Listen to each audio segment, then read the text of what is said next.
Bienvenue à la télé du Meeple. Mon nom est Martin et aujourd'hui, on garde mes parties de juillet 2025.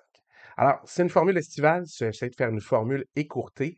J'ai fait une quarantaine de parties de toutes sortes de jeux, des nouveaux, des jeux qui reviennent souvent dans ma rotation ces temps-ci. Et je suis content de vous la partager. Alors, si vous regardez d'en haut, vous avez toute la liste. Évidemment, ils sont un peu en ordre croissant. En ordre décroissant, c'est-à-dire j'ai commencé par jouer plus de parties de fromage, disons, que les derniers, qui sont juste à une partie chaque. Mais je ne sais pas comment BGG fait pour les mettre dans un certain ordre après ça, là, c'est pas très important. Alors, j'ai joué, je pense, que c'est 5 parties de fromage ou de. En tout cas, c'est beaucoup. Et je suis toujours content de ressortir fromage. C'est un jeu rapide. Et de ce temps-là, je joue dans deux, trois groupes de jeux différents. Et je trouve que la taille des jeux rapides revient pas assez souvent dans ces groupes-là. C'est des fois des gens qui préfèrent jouer deux, trois jeux dans une soirée, alors qu'avec mon groupe régulier du mardi, comme mon groupe du mardi de jeu, eh bien sûr, ils préfèrent les jeux qui durent 2 à 3 heures dans une soirée là, pour bien remplir la soirée. Ce qui n'empêche pas qu'on joue à des petits jeux après, mais c'est des jeux plus fillers. Alors que Fromage, c'est quelque part comme un jeu intermédiaire. Ça prend un petit peu plus que 45 minutes, là, on se le cache pas. Mais c'est un excellent jeu. C'est un jeu d'optimisation d'action. Et il y a des traits asymétriques très intéressants. Si vous n'avez pas essayé Fromage, ça vaut la peine que vous ayez la version Kickstarter ou la version régulière. Ça fonctionne tout aussi bien. Alors, vraiment, fromage, là, si vous ne l'avez pas essayé, ça manque à votre liste, vous devriez le faire. Ensuite, j'ai finalement reçu le jeu Kalimala. Kalimala, je l'attendais, je l'ai joué dans son ancienne version et j'étais pour l'acheter, puis on m'a dit non, non, c'est en Kickstarter, ça va se refaire, ça s'en vient bientôt, parfait. Je ne peux pas presser, j'ai pas kickstarté le tout. Pour l'instant, j'ai la version de base de Kalimala, mais dans sa nouvelle itération, les dessins sont de Yann O'Toole, entre autres, et c'est toujours très, très, très joli, ces illustrations. Il n'est pas seul, hein. Il y a un autre artiste qui s'appelle Arad Lieske, que je. C'est pas très. Je connais pas. Il a peut-être fait d'autres jeux intéressants. On n'a pas le temps de voir ça aujourd'hui. C'est un jeu de 2 à 5 joueurs.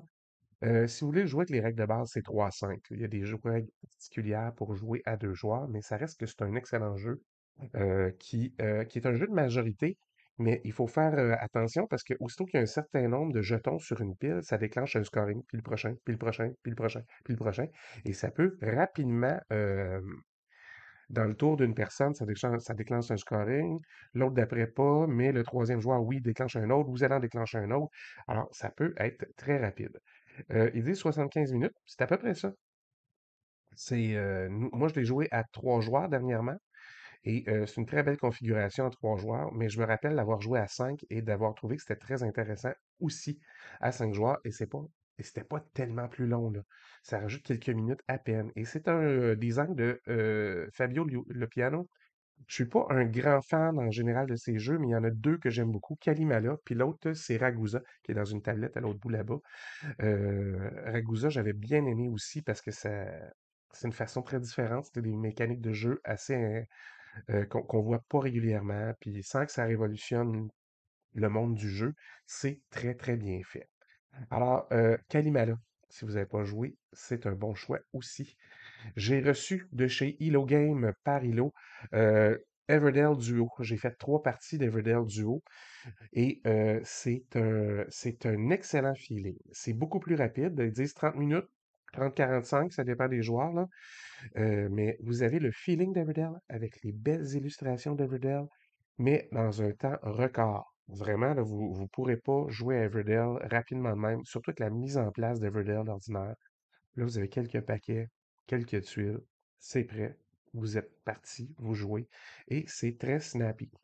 Et des fois, vous allez avoir des combos de fou, puis des fois pas, comme dans le vrai jeu. Alors, des fois, c'est ardu, des fois, il faut se battre fort, puis d'autres fois, mon Dieu, on dirait, ah, ça donne bien, ça donne bien, ça donne bien. C'est le bon et le mauvais côté d'Everdell, si vous voulez, mais ça fonctionne très, très bien en duo. Moi, j'ai adoré. Merci à Hilo de m'avoir envoyé une copie pour que je le teste. Après ça. Château Combo. Ben, Château Combo, je suis rendu à 26 parties en tout de jouer. Je dois en avoir deux, trois ce mois-ci. C'est un filler extraordinaire. Moi, je trouve que ce filler-là est rapide et très, très bien fait.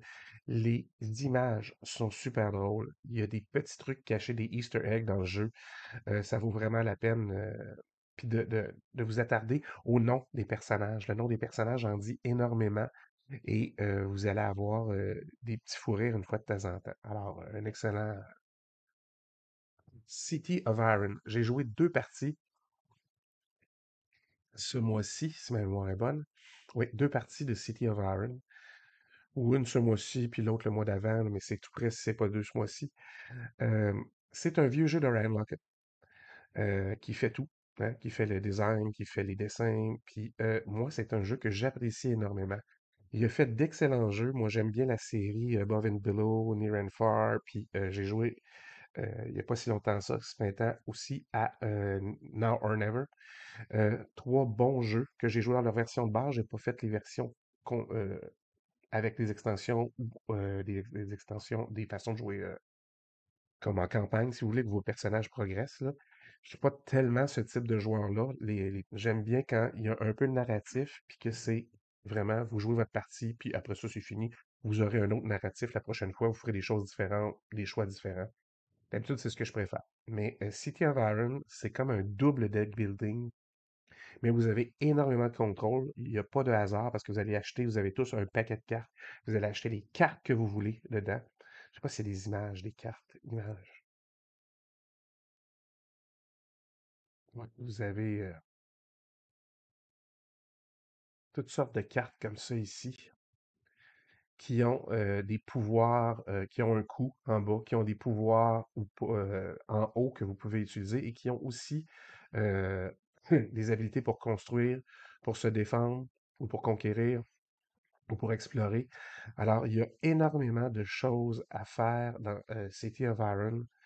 Euh, c'est vaste. Vous êtes constamment en train de vouloir avoir des majorités. Vous voyez les roulettes qui sont en haut sur le plateau, c'est votre plateau central. Vous avez un marché de cartes dans le bas et il y a un certain nombre de rounds. À chaque fois, vous allez faire trois cartes. Il y a sept, je pense, rounds, sept actions, trois actions par round. Fait qu'en tout, c'est 21 actions que vous devez optimiser. Puis ça, c'est des ressources différentes. Puis il y a des majorités. Mais c'est des petites majorités à toutes les fois. Puis on score au round 3, au round 5, puis au round 7. Alors, vous avez plus qu'un round pour vous rendre, pour essayer de faire une petite avancée. C'est vraiment très, très, très bien fait. Je pense que ça rentre dans mes deux Ryan Lockett préférés. Earth. J'ai fait deux parties de Earth parce que Earth, on a reçu la fameuse extension et je l'ai essayé. J'aime bien ça. Ça rajoute pas mal de ce qu'on aimait déjà. Fait un paquet d'autres cartes. C'est beaucoup plus serré dans la boîte, évidemment. Ça rajoute aussi une petite étape où avant de mettre vos pouces un peu partout sur votre plateau, vous allez les réserver pour peut-être faire des actions, des transactions avant pour faire des meilleures actions après. Puis après ça, vous allez pouvoir les placer. Et quand vous dépensez, elles doivent venir de votre plateau. Fait que c'est un constant renouvellement, mais ça se gère bien. C'est vraiment intéressant. Ça rajoute un petit peu. Moi, j'ai pas kickstarté la deuxième extension parce que j'avais pas reçu la première et j'ai bien ça de voir kickstarter, mettons, une extension quand j'ai pas reçu l'autre ou le jeu de base. Euh, Puis chez Inside Up Games, ce sont des gens super gentils, mais il y a eu des cafouillages tout le long de la livraison de ce Kickstarter-là. Et nos copies francophones au Québec ont été livrées en France et tout ça. Il y a, le designer est québécois, là. Hein? Je pense que la compagnie, même si elle est canadienne, elle aurait pu gérer de façon efficace tout le penchant francophone au Canada. Là. C'est pas nouveau. Il y a toujours eu des francophones au Canada. Là. C'est rien de neuf. Et je pense que ils l'ont échappé. Alors c'est pour ça que j'ai pas kickstarté l'autre. Je jeterai la version retail si ça me tente quand elle va arriver. J'ai rejoué à Hitster, j'ai fait deux parties de Hitster.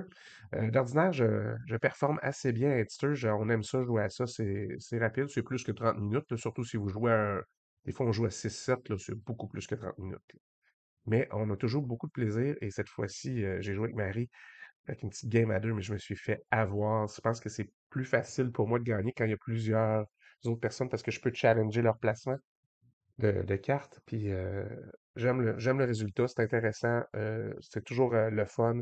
J'ai déjà, tu sais, j'ai déjà des fois, il y a deux notes, puis je sais c'est quoi la chanson. Fait que, tu sais, je peux déjà la placer.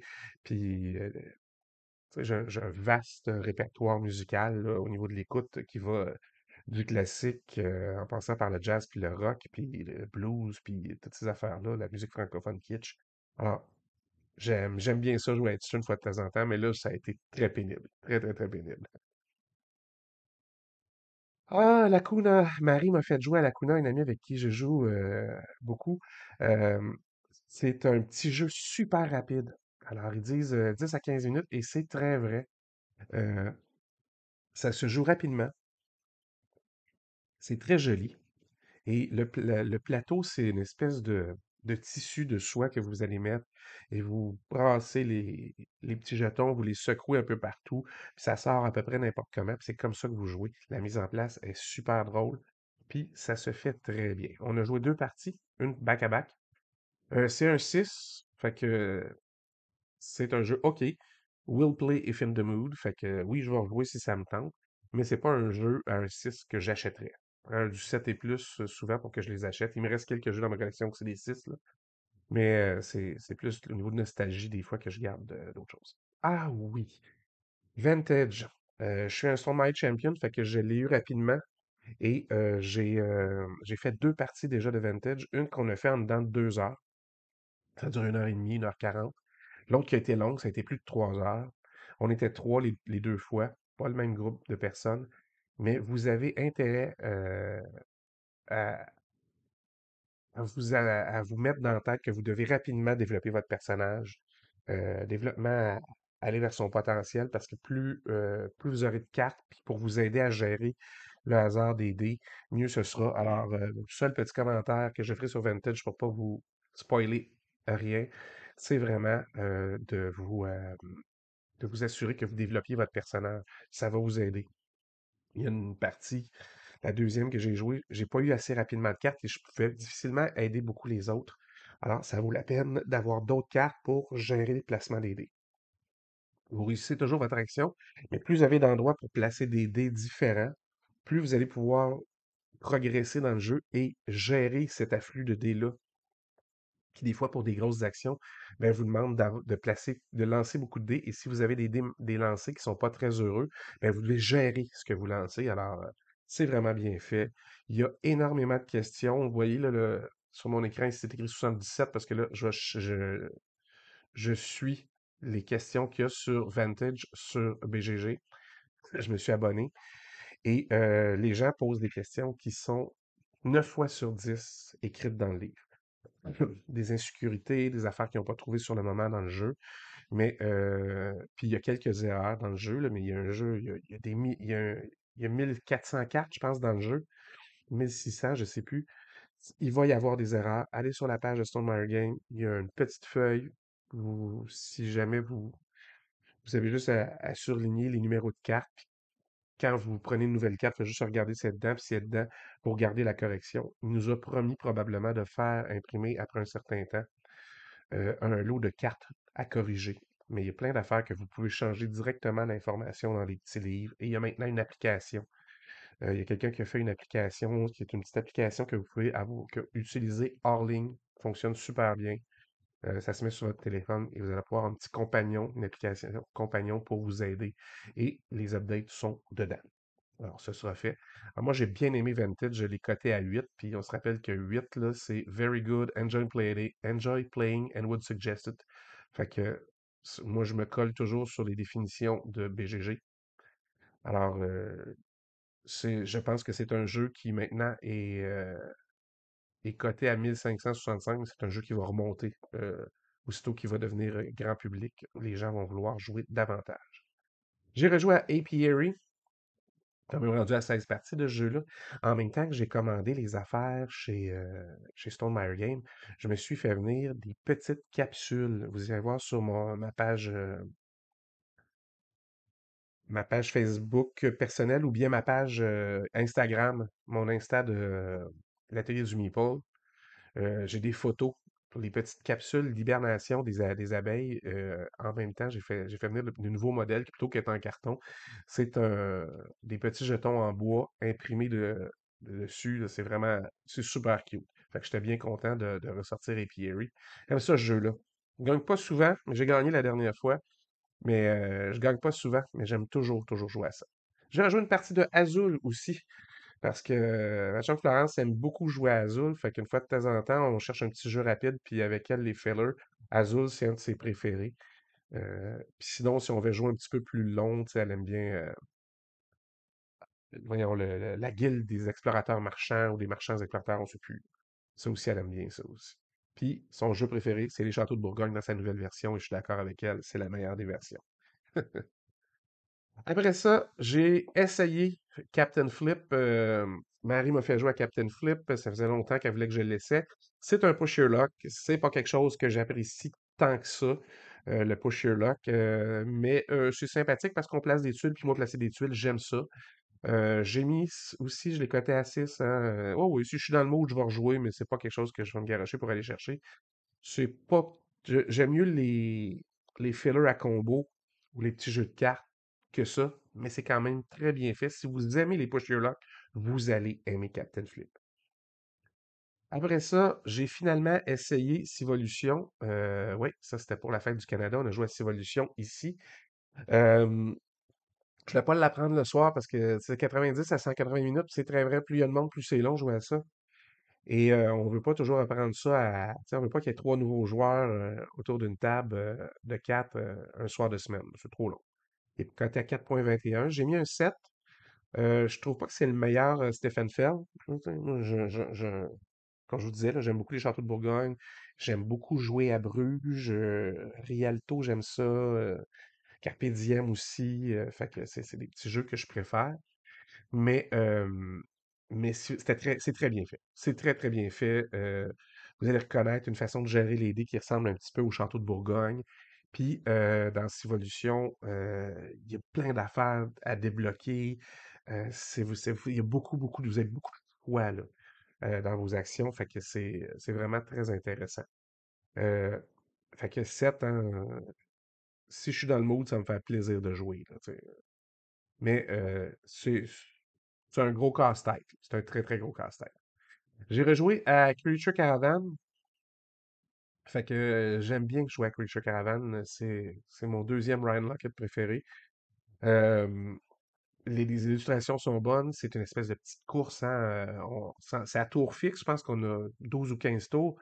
On va faire que ça. On essaie d'avancer au maximum sur la piste, quitte à se rendre au bout parce que c'est encore plus payant, mais des fois, on n'y arrive pas puis on gagne pareil. C'est ce qui est arrivé dans notre dernière partie à 3. On était 3. Il n'y en a personne qui s'est rendu au bout de la piste, mais on a quand même fait des scores intéressants. Puis j'ai accepté de prendre plus de malus dans certaines cartes que d'habitude, puis ça a payé. J'ai gagné. J'étais bien content. Je l'ai coté à 8, il est coté à 7.9. C'était à peu près ça.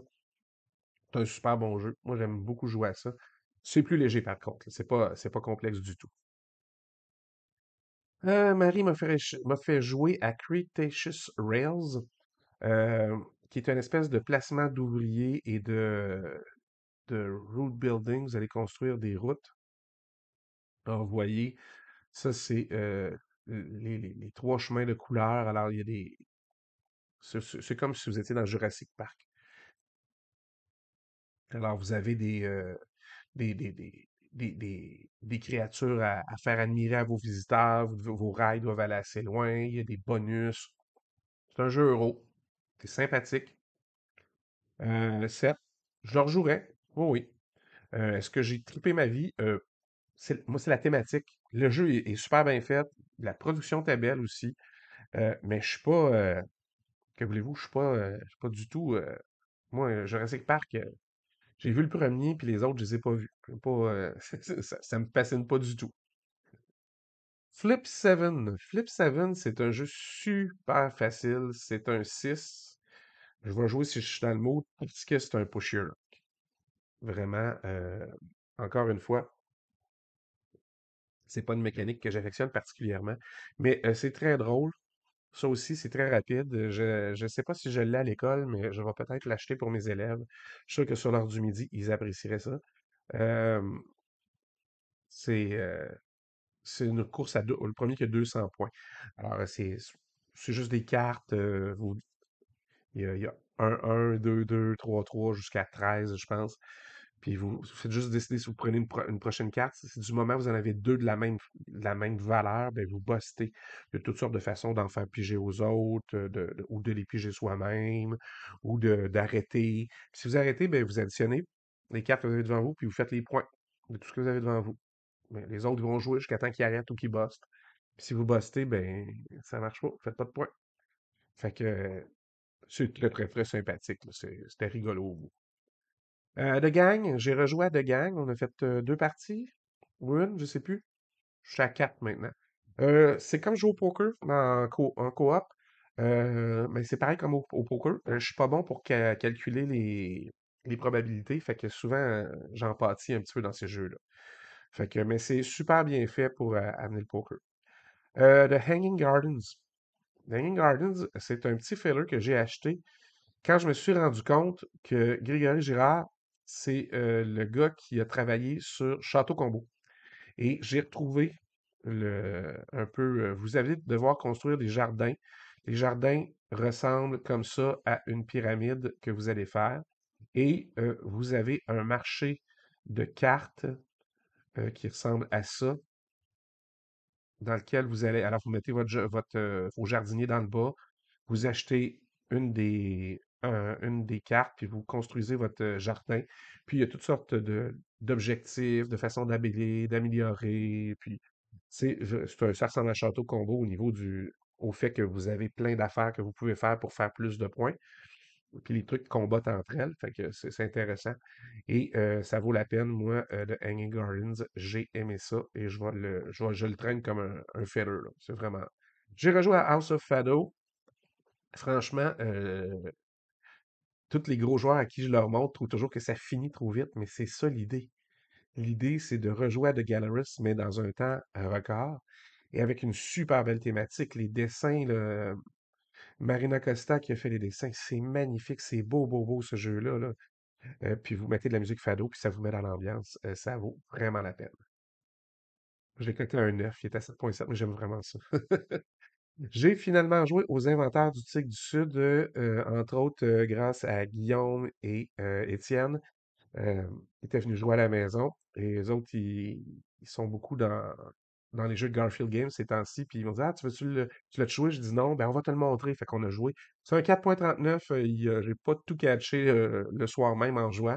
Mais je pense que je l'aime mieux que les scholars, que les érudits. Euh, je pense que j'ai préféré cette game-là. Est-ce que c'est parce que l'autre, j'étais plus fatigué quand j'ai joué aux Scholars? Peut-être. Mais de toute façon, les deux sont meilleurs que Wayfarer, tant qu'à moi, là. J'ai rejoué à Scar quand je joue avec Alec, le gars qui m'a initié aux jeux de société. Hein, c'est un de ses jeux favoris, puis c'est un des miens aussi. C'est mon jeu favori voyons, de Alexander Pfister. J'aime beaucoup.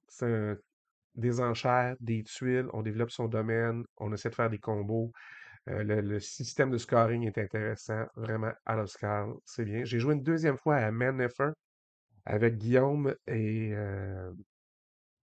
Loïc. Je pense que c'est les deux mêmes gars avec qui je l'avais joué la première fois et je me suis fait ramasser. Décidément, ce jeu-là, je comprends comment jouer, mais j'ai de la misère à optimiser mes tours et j'ai pas fait tant de points. J'ai pas fait mieux à ma deuxième partie qu'à ma première. Ça m'a brisé le cerveau ce soir-là. J'étais fatigué un peu, mais pas. J'ai joué pour la première fois à Modern Heart. C'était super drôle. Qu'est-ce que c'est laid l'art moderne là-dedans? Là-dedans, là, entre autres, là. Ils n'ont pas choisi les affaires. Ils voulaient absolument que ce soit tape à l'œil et ça fonctionne très bien, là. Mais j'ai pas fait bien d'argent. J'ai pas gagné. Mais c'était drôle. Et Serge qui nous l'a montré, c'était bien intéressant. Panda Spin, c'est le deuxième jeu du mois dernier qui m'a été envoyé par Elo Games ici au Québec. Euh, c'est beau, c'est bien dessiné, c'est magnifique. Euh, c'est intéressant aussi à jouer. C'est mon type de jeu, le card shedding game, un peu comme le trou de cul ou le président en France. Euh, C'est un jeu de défausse. Vous essayez rapidement de vider votre main, mais cette fois-ci, si vous ne gagnez pas, reprenez votre main et en la reprenant, ben, vous pouvez augmenter votre main en tournant des cartes. Fait que c'est vraiment pour les améliorer. Ça devient rapidement difficile à battre, mais il y a comme une synergie. Ouais, pardon. Et c'est un mécanisme de rattrapage, alors ça fonctionne assez bien. Autre jeu, Stekem. Ça aussi, c'est un jeu que Serge m'a montré. Stekem, c'est pas bon à ça. J'ai joué une partie, j'ai rien compris.